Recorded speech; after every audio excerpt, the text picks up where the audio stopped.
Hello hi नमस्कार जय माँ समले केन्ता अच्छन आपण मैंने मुई तो पूरा भल अच्छे। तो आज स्टार्ट आसी मोर दिन गुटे बहुत सुंदर सा ब्रेकफास्ट रू तो बने दमा चलून।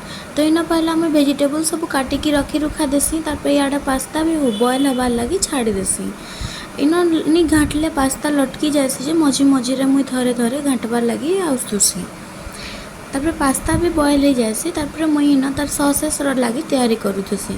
तो से मुई पकई देथसी तेल टिके जीरा आउ टिके माने ग्रीन चिली आउ तार संगे प्याज लहसुन टिके पकई थसी।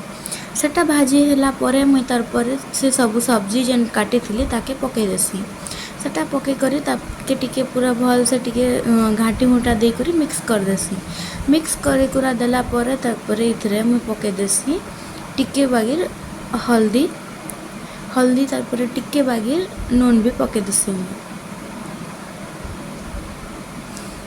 तार इतरे स्वीट कॉर्न आउ सॉस मैंने देखी ताके भी मैं पूरा भल से घाटी देसी आउ ताके पूरा भल से तार सॉसेस रेडी कर देसी हाँ से पकई देसी पास्ता तापर ताके भी भल से घाटी घुटा दे करी रेडी हो जासी मोर पास्ता। तो रेडी हो गला मोर पास्ता एबे खावा लगे प्लेटिंग रे भी रेडी हो गला।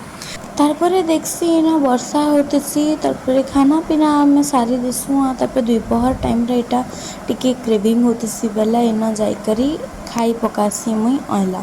तो तुली आनिकरी इतरे मुई धुई धुआ देसी आउ तापरे सेतरे मुई नून मिर्चा दे करी ताके पूरा मस्त गुटे पाकटे बने देसी आउ ताके आमे खाइसु मिसिकी माँ मुई।